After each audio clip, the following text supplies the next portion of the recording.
Conte des cataplasmes. Vercors. 4e cataplasme. La femme anguille. Tandis qu'il chevauchait dans la forêt pour aller reprendre, dans la clairière où il se reposait, le petit poney de Ludovic, ils entendirent un galop derrière eux. Et ils virent arriver un des cavaliers de Tranzème qui leur dit « Mon maître, avant de mourir, m'a enjoint de vous rattraper pour vous remettre cette clé. C'est la clé de tous ses trésors. Il désire que le grand-duc d'Organde en prenne possession pour les restituer aux villes de son grand-duché où ses trésors ont été pillés. Et il remet à Ludovic, en témoignage de reconnaissance, ce petit miroir avec lequel d'un seul rayon de lune il pourra endormir aussitôt l'ennemi qui le menacerait. » Ludovic reconnut en effet le miroir de diamant avec lequel le corps sans âme avait endormi son frère pour lui rendre son âme. Il le confia à Ulrich, et celui-ci le mit dans son escarcelle, avec la clé des trésors de Tranzème. Le cavalier les quitta, et ils reprirent leur route à travers la forêt, et trouvèrent le petit poney de Ludovic qui broutait tranquillement l'herbe tendre. « Et maintenant, dit Ludovic, où allons-nous ? Comment retrouverons-nous notre frère Albéric ?» « La première des choses, dit Ulrich, c'est d'aller à Organde, remettre au grand-duc la clé des trésors volés. En route, nous pourrons interroger les gens. Les traces du cheval d'Albéric nous ont menés tous les deux jusqu'ici. Je serais étonné que personne, dans la région, ne l'ait aperçu ou n'en ait entendu parler. D'ailleurs, nous verrons bien. » Ils repartirent donc vers Organde, dont Ludovic se rappelait le chemin pour l'avoir parcouru à tire-d'aile pendant toute la nuit. Et chaque fois qu'il rencontrait quelqu'un, un paysan au champ, ou un charretier sur sa voiture, ou un colporteur sur la route, il lui décrivait Albéric et son cheval blanc, et demandait s'il ne les avait pas vus. Mais personne ne se souvenait d'avoir croisé le cavalier ni sa monture. Ils parvinrent enfin à Organde, vers le milieu de la journée, et se firent conduire chez le grand-duc. Celui-ci reconnut Ludovic tout aussitôt, et l'accueillit à bras ouverts. « Voici, dit-il à ses courtisans, le jeune garçon qui nous a sauvés de la ruine et du massacre. Qu'on prépare ce soir un grand souper en son honneur. » Et quand Ulrich lui eut remis la clé des trésors de Tranzème, avec le message du corps sans âme, la surprise et la joie du grand-duc augmentèrent encore. Aussi, le souper qu'il offrit aux deux frères dépassa-t-il en éclats les festins les plus somptueux donnés dans son palais. Bisques d'oursin et coulis d'écrevisses, ballotines de perdrix, pâtés de gélinottes, suprêmes de foie gras, truffes à l'étouffée, fricassés de chevreuil et carbonades de marcassin, fromage de chèvre et de brebis, soufflés à la liqueur, pièces montées et salades de fruits. Ludovic crut en mourir d'indigestion. Il avait pour voisin de table le jeune page Eliassin, qui lui plut tout de suite par sa gentillesse, mais qui but sans doute un peu trop de Bourgueil et de Malvoisie, car, après 5 minutes, il tutoyait Ludovic comme s'il l'avait toujours connu, lui racontait sa vie et lui confiait ses secrets. « Tu vois cet homme là-bas, avec un bandeau sur l'œil et une barbe rousse ?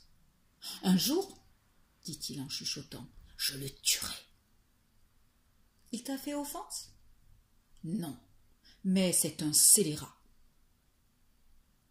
Et il lui raconta toute l'histoire et comment il avait vu le cavalier vainqueur de la bête à 7 têtes, emmené prisonnier par les reîtres d'Ottfried, et comment Ottfried allait épouser la princesse Zerbine, et comment la princesse Zerbine était désespérée. « Décris-le-moi, ce cavalier, dit Ludovic tout excité.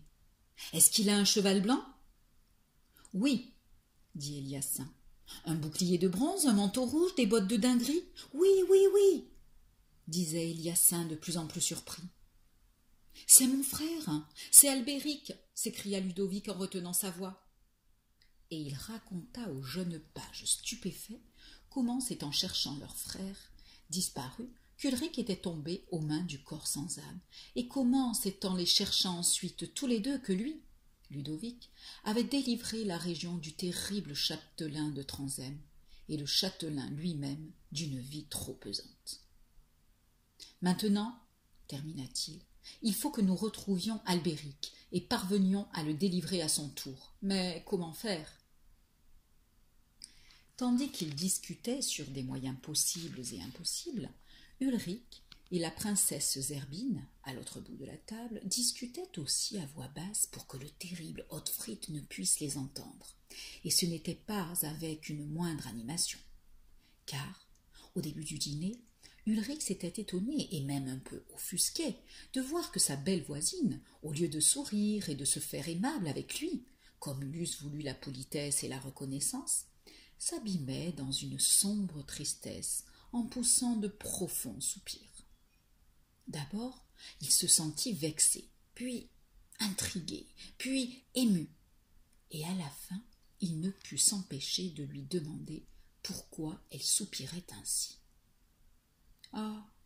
chuchota la princesse, « pardonnez-moi de n'avoir pu surmonter mon chagrin, mais vous lui ressemblez tellement. »« À qui ?» demanda Ulrich. « Au jeune cavalier qui sut, par sa bravoure, arracher les jeunes filles d'Organde et moi-même d'abord aux embrasements mortels de la bête à 16 têtes. » Et elle aussi raconta toute l'histoire, et comment elle était fiancée à l'affreux Otfried qu'elle devait épouser avant que les têtes coupées n'aient eu le temps de pourrir, et comment elle était sûre que le beau cavalier n'était pas mort. Quand elle eut terminé, Ulrich s'écria, lui aussi d'une voix étouffée, « C'est mon frère, Albéric, j'en suis certain. » Et il fit pour la princesse le récit que Ludovic avait fait pour le page en surveillant du coin de l'œil le terrible Otfried qui fronçait de plus en plus son unique sourcil, car il commençait de prendre ombrage de cet entretien animé entre sa fiancée et ce jeune homme dont, il en était sûr, le visage lui rappelait quelque chose. « Rassurez-vous, » murmurait pendant ce temps Ulrich à l'oreille de la princesse. « Albéric vous reviendra. Mon frère et moi, nous saurons le tirer de là. » « Avez-vous déjà une idée ? » ?»« Pas encore. Mais à nous tous, nous finirons bien par en trouver une. »« Ah !» dit la princesse, « comme je voudrais que nous soyons déjà réunis et heureux. Car vraiment, dit-elle en redevenant soudain toute mélancolique, le destin s'acharne contre moi. Il y a moins d'un mois, j'ai perdu ma meilleure amie. Elle s'appelait Blandine. Encore la bête à 7 têtes ? Non, elle s'est noyée un jour que l'on chassait le renard dans les marais d'Aubert. Vous l'auriez épousée, dit-elle, et nous aurions vécu au palais tous ensemble. Mais à quoi sert d'y penser ? Soupira la princesse, et ce n'est bon qu'à m'attrister. Allons, il faut sourire, dit-elle. Otfried nous regarde. Ils parlèrent en effet, en souriant, de la pluie et du beau temps, jusqu'à ce que le festin fût fini et que chacun s'en fût couché, qui au château, qui en ville. Mais, dès que les lumières furent éteintes, Zerbine courut retrouver son père et lui dit de réunir chez lui, immédiatement mais en secret, Ulrich, Ludovic et le petit page Eliassin. Et alors, tous les 5 examinèrent ensemble la situation et, à la fin, Ulrich proposa qu'on fît ce qu'il allait dire.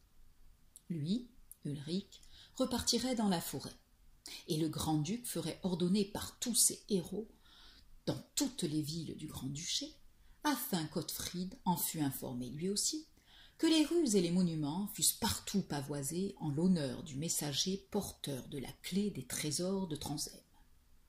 Nul doute qu'Otfried, à cette nouvelle, ne dressait une embuscade pour dérober la clé et s'approprier les trésors. Ces reîtres emmèneraient donc Ulrich, presque sûrement, dans le repaire où devait déjà se trouver Albéric. Pendant ce temps, Ludovic les aurait suivis de loin.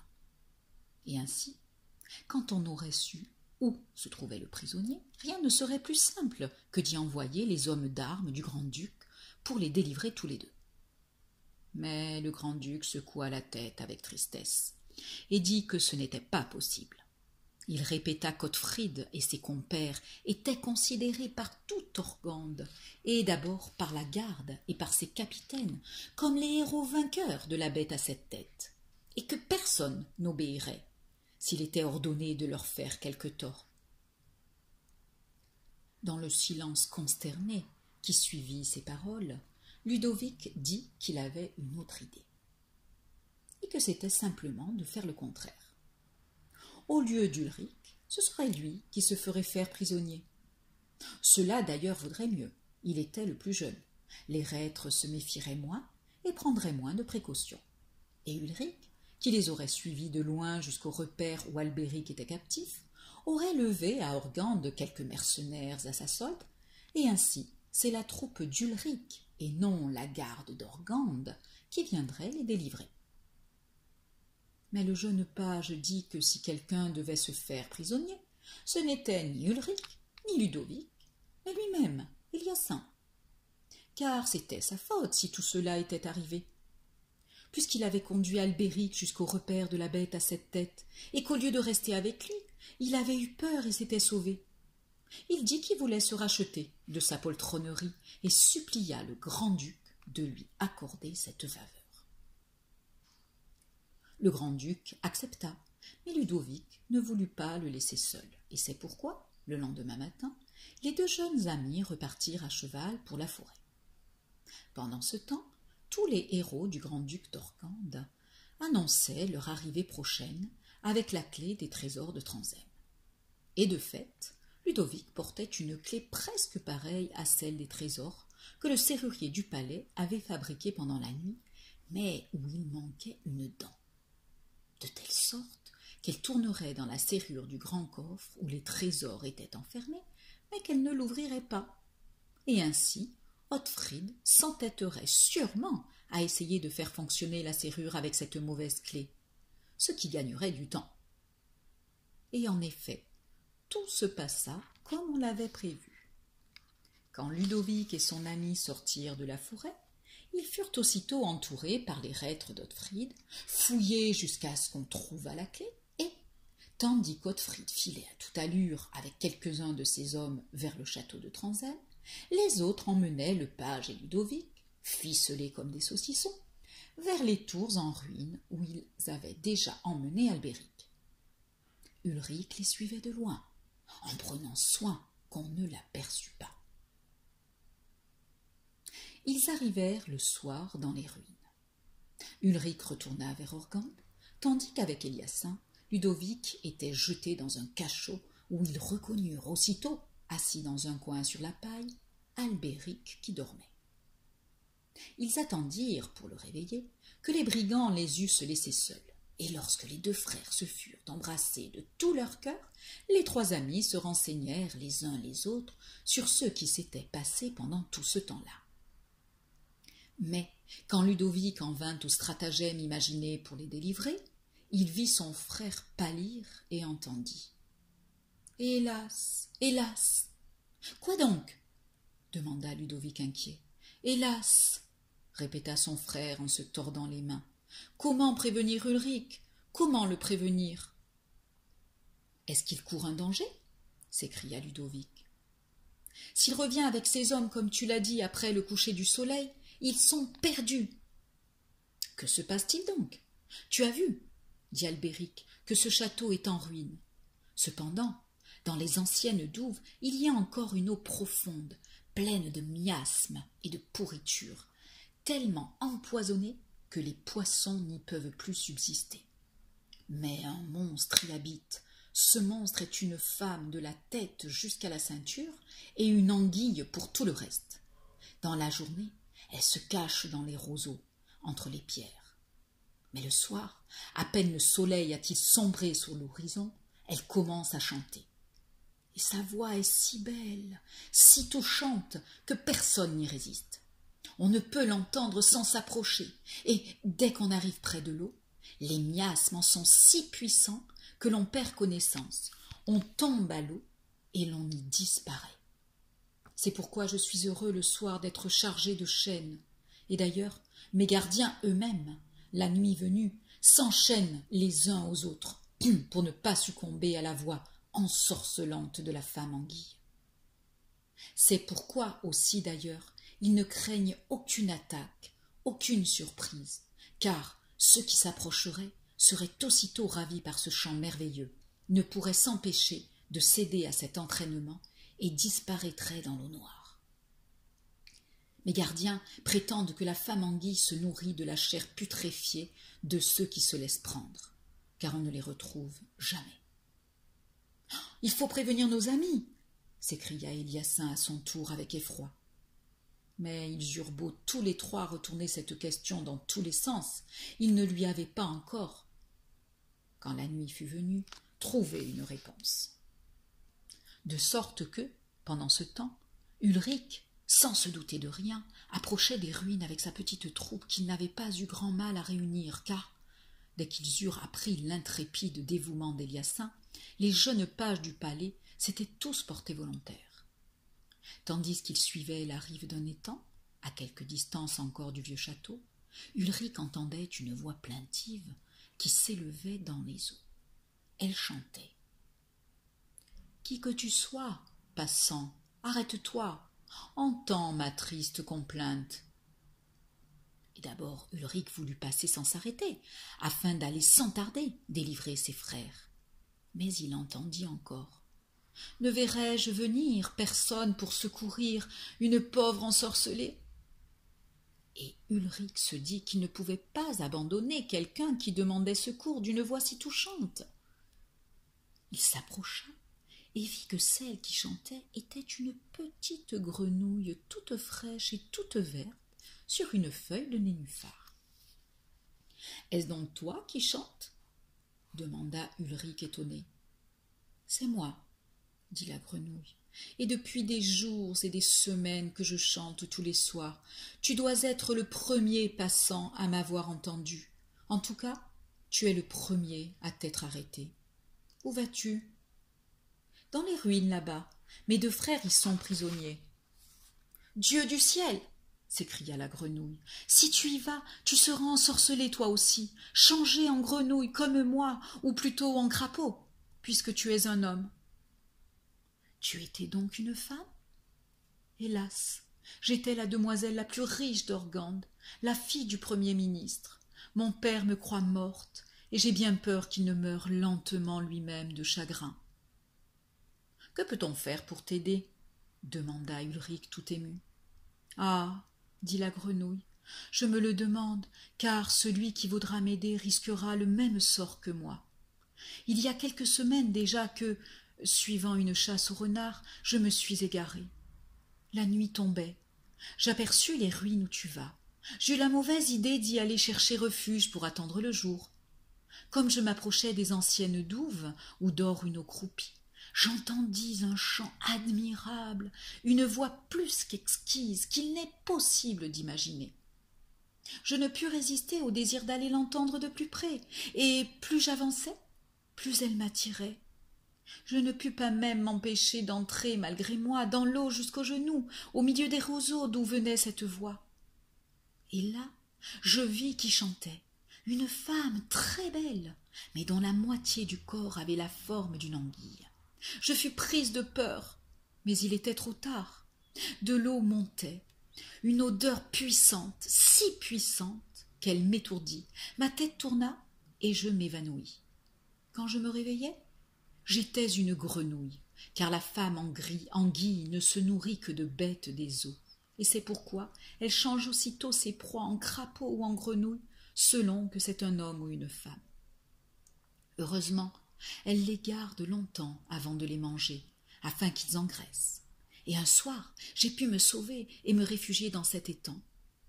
Mais je ne reprendrai mon corps humain que quand la femme anguille sera morte, et si cela tarde trop, j'aurai perdu ma jeunesse, et je me réveillerai déjà vieille. « Merci, petite grenouille, de m'avoir prévenue, » dit Ulrich. « Tu m'as sans doute sauvé la vie, mais j'espère que tu seras récompensée, car peut-être, sauverai-je la tienne? Oh non, n'essaie pas. Comment ferais-tu? Si tu t'approches maintenant, c'est l'heure où elle chante, et tu pourras pas résister. Et si tu attends le jour, il n'y aura plus personne, car elle file si vivement, avec sa queue d'anguille, à travers les pierres, qu'il est impossible de la trouver. J'y réfléchirai, dit Ulrich en souriant, car il avait déjà son plan. Maintenant, bonsoir, et bonne chance. Il retrouva les pages qui l'attendaient et leur dit: Je viens d'apprendre des choses qu'il serait trop long de vous expliquer, mais voici ce que nous allons faire. Je vais d'abord aller là-bas tout seul. Vous resterez ici pendant ce temps, surtout ne bougez pas, car vous pourriez courir un grand danger. Je reviendrai ensuite vous chercher et nous irons arracher mes frères à leur geôlier. On fit donc comme il avait dit, et Ulrich s'en alla tout seul. Mais, avant de quitter tout à fait les abords de l'étang, il y prit un petit peu d'argile, la roula entre ses pommes et en fit 2 petites billes pâteuses et humides, avec lesquelles il se boucha hermétiquement les oreilles. Ainsi, il s'était rendu tout à fait sourd, et il put s'approcher sans crainte des douves du château. Il s'y arrêta un bon moment pour voir s'il n'apercevait pas la femme anguille en train de chanter. Tandis qu'il était là, il vit avec surprise, sous le clair de lune, 2 jeunes pages s'approcher, car l'un d'eux avait dit à ses compagnons: « Je ne sais ce que vous en pensez, mais je crains que notre capitaine ne se lance imprudemment dans l'aventure et ne tombe dans quelque piège. J'ai bien envie d'aller voir ce qui se passe, malgré ce qu'il nous a dit. » « Je me demande, au contraire, dit l'aîné des pages, si de désobéir ne lui compliquerait pas la tâche. Il faut supposer qu'en nous donnant cet ordre, il savait ce qu'il faisait. » Sur quoi, la discussion s'engagea sur le point de savoir si, dans un cas pareil, il valait mieux obéir ou désobéir. Enfin, il fut décidé que le premier irait quand même voir ce que faisait Ulrich, et qu'un deuxième suivrait le premier pour pouvoir avertir les autres s'il tombait à son tour dans quelque guet-apens. Mais, quand l'un suivant l'autre ils approchèrent des douves, ils entendirent le chant de la femme anguille. Et ce chant était si beau qu'aussitôt ils perdirent l'usage de leur raison et ne purent plus rien faire d'autre que d'aller vers la voie comme des somnambules. Et Ulrich les vit s'approcher des roseaux d'un air hagard. Ils entrèrent dans l'eau, et Ulrich les vit chanceler, tomber, et en un instant, il n'y eut plus sur l'herbe que 2 jeunes crapauds. Alors, Ulrich vit sortir des roseaux une femme admirablement belle, mais dont la moitié du corps était une queue d'anguille, et elle saisit un crapaud dans chaque main, puis elle plongea et disparut. Ulrich frissonna de chagrin pour les 2 petits pages, mais aussi d'effroi en pensant à ce qui serait arrivé à tous les autres et à lui-même si la pauvre grenouille ne l'avait pas prévenu. Il résolut de ne pas s'attarder, contourna les ruines, trouva un passage à guet et pénétra dans les tours démolies. Et là, il vit d'abord 6 hommes enchaînés. C'étaient les geôliers, qui ne lui prêtèrent d'ailleurs pas la moindre attention, tant on sentait qu'ils étaient subjugués par le chant qu'ils entendaient. Et ils tiraient sur leurs chaînes du même air hagard qu'avaient les 2 pages tout à l'heure. Ulrich pénétra plus avant à l'intérieur des tours, et il découvrit enfin Albéric, Ludovic et le jeune Éliassin, enchaînés eux aussi, et tirant eux aussi sur leurs chaînes d'un air hagard. Toutefois, quand Ulrich s'approcha si près qu'ils ne purent faire autrement que de le voir, ils le reconnurent, et avec un regard effrayé, ils se mirent à lui parler. Mais Ulrich, avec ses oreilles bouchées, n'entendait et ne comprenait rien. Aussi voulut-il essayer de les écouter, et il tira sur une des boulettes d'argile pour se déboucher l'oreille. Mais à peine l'eut-il un peu détaché qu'il entendit un chant d'une telle beauté, une voix si émouvante qu'il fut pris de vertige et sentit qu'il oubliait tout et qu'il allait courir vers cette voix sans pouvoir se retenir. Alors il remit précipitamment la boulette dans son oreille et se retrouva maître de lui. Il dit aux 3 amis de ne pas se faire de soucis pour lui et qu'il allait revenir tout à l'heure pour les délivrer. Il les quitta, ressortit des ruines et revint vers les douves près des roseaux où il avait vu la femme anguille. Il s'approcha en titubant, comme il avait vu faire aux 2 petits pages, et comme s'il avait lui-même été ravi par cette voix ensorcelante. Il se laissa tomber dans l'herbe, au bord de l'eau, resta immobile.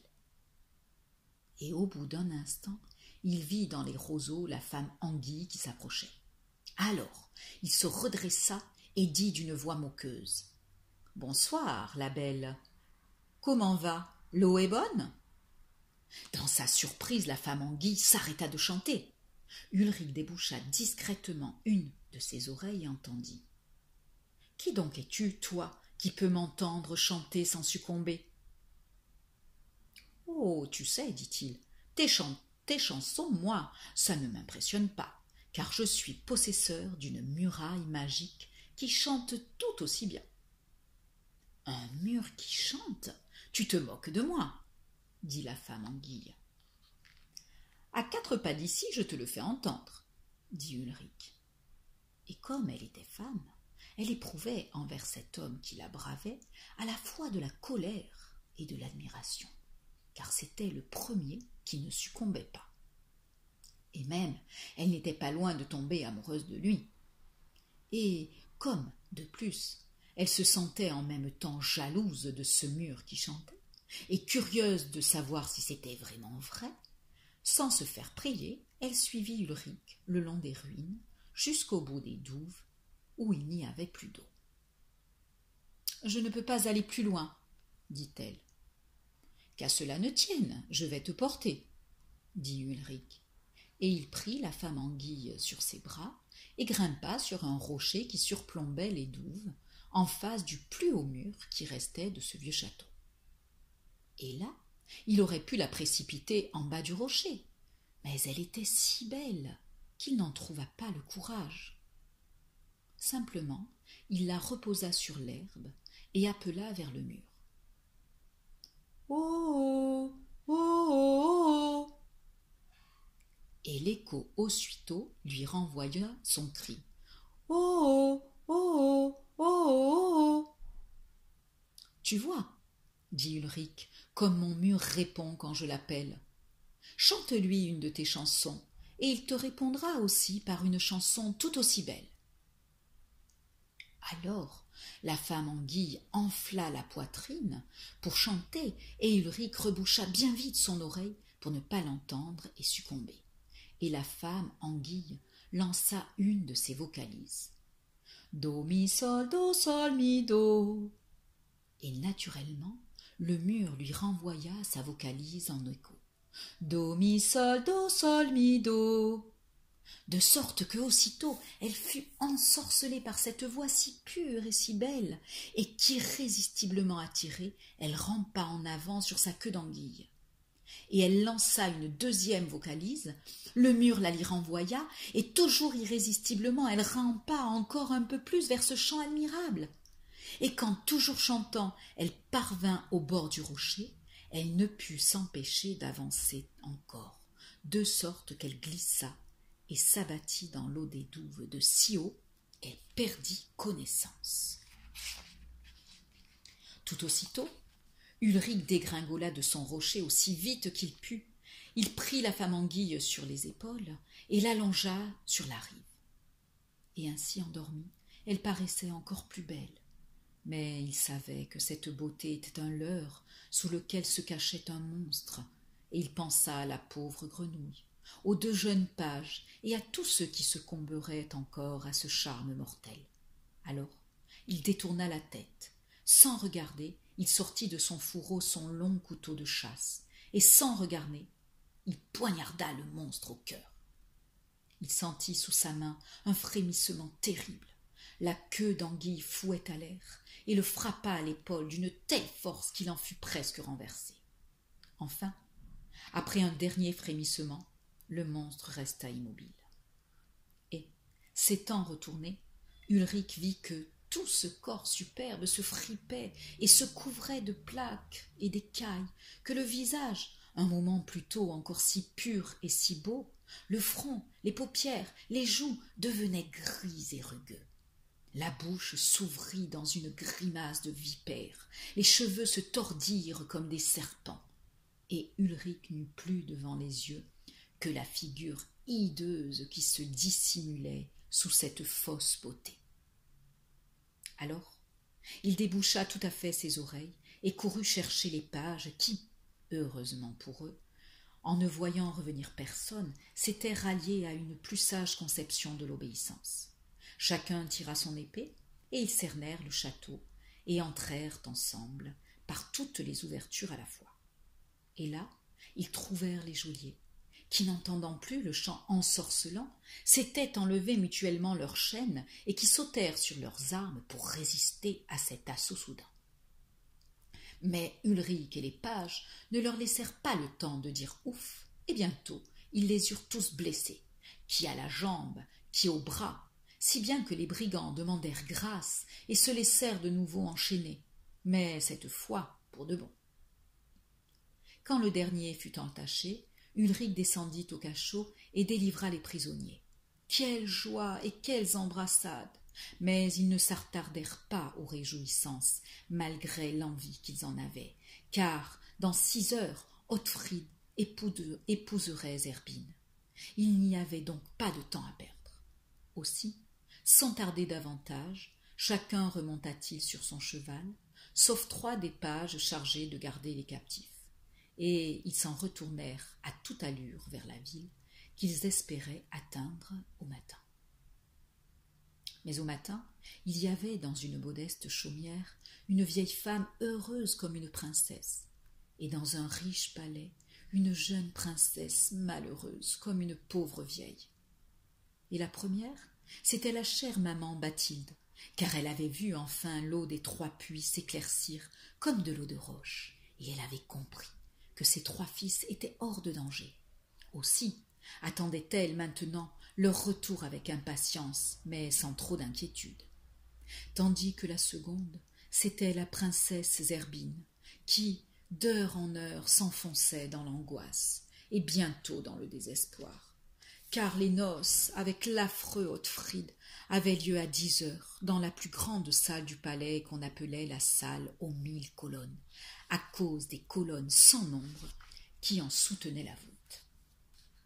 Et maintenant, il était déjà 10 heures moins le quart. Les cloches sonnaient déjà. Les dames d'honneur avaient déjà paré Zerbine de sa robe de mariée. Et aucun des 3 frères n'était encore revenu.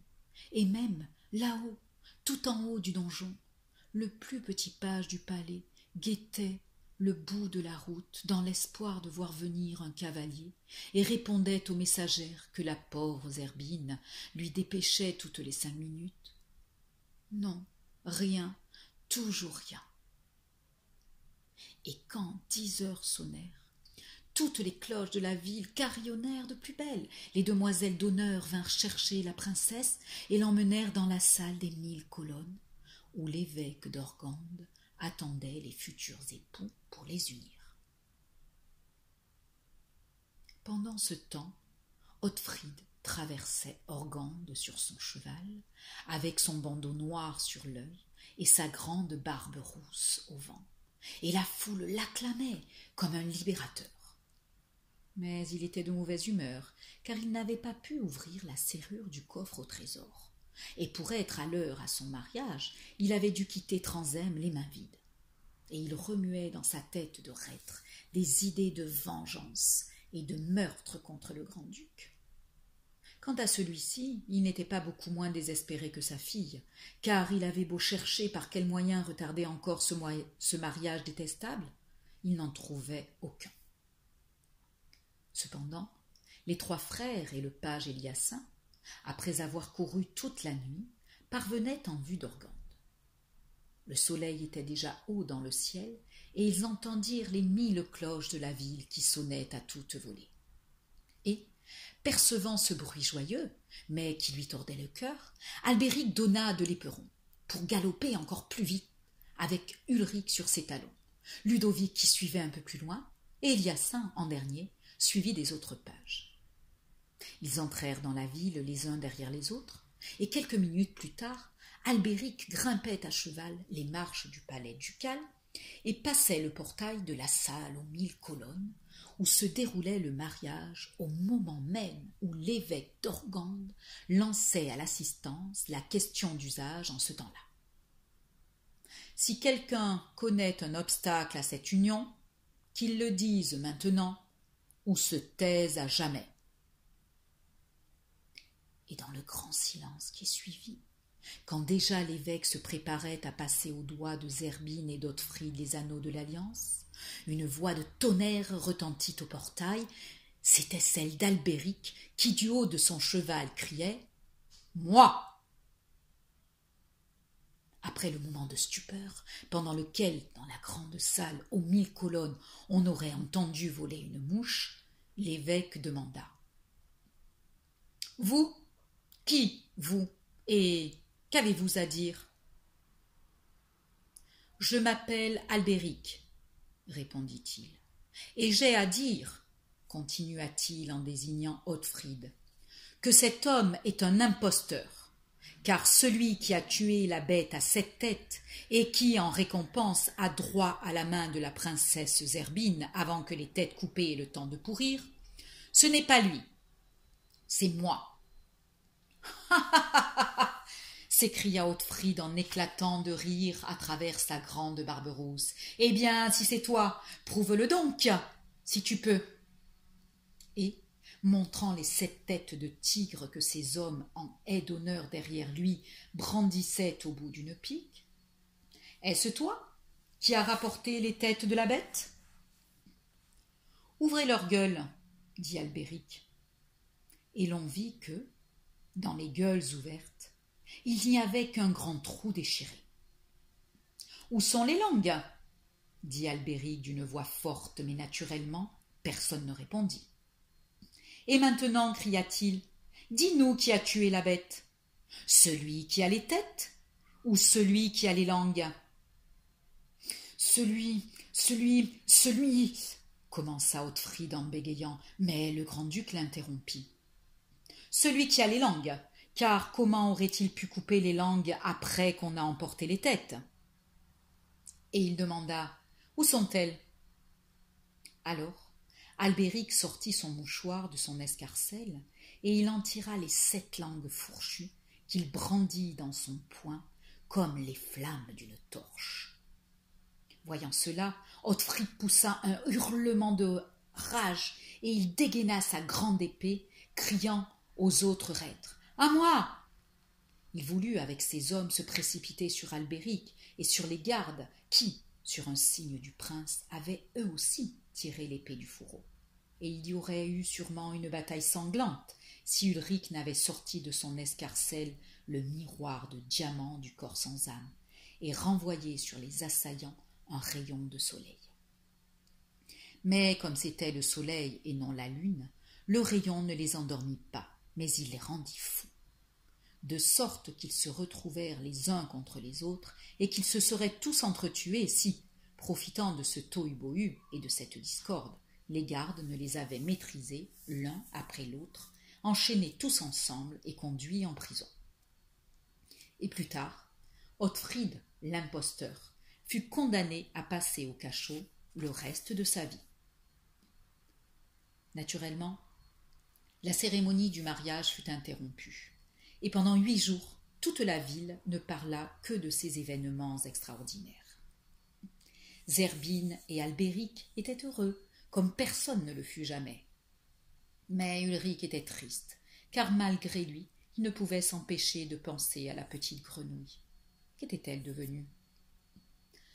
Une nuit, il s'était rendu au bord de l'étang, mais il n'avait trouvé personne, ni grenouille, ni demoiselle.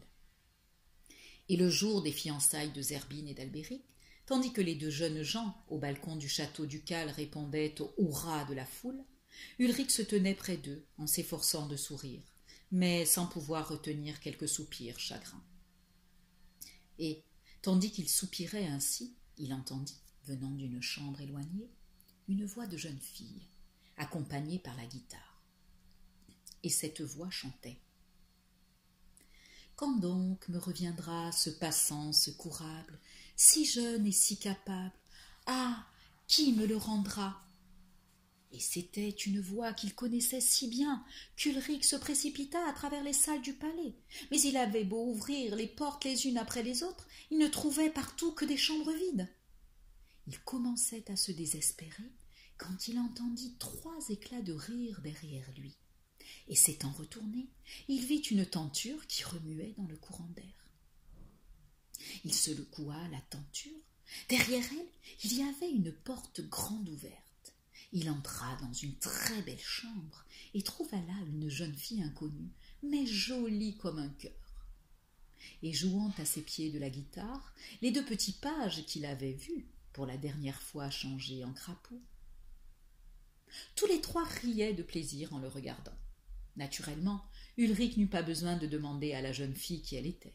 Et, dès qu'il l'aperçut, il comprit qu'il était amoureux d'elle depuis longtemps, depuis qu'elle était encore une petite grenouille.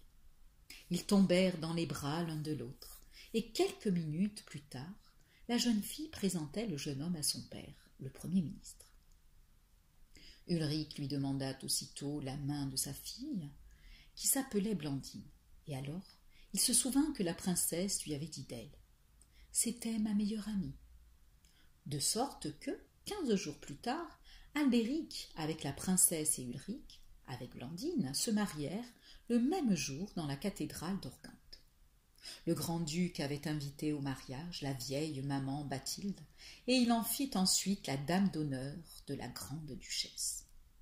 Il n'y avait que Ludovic qui n'avait pas trouvé de femme, et d'ailleurs Éliassin non plus.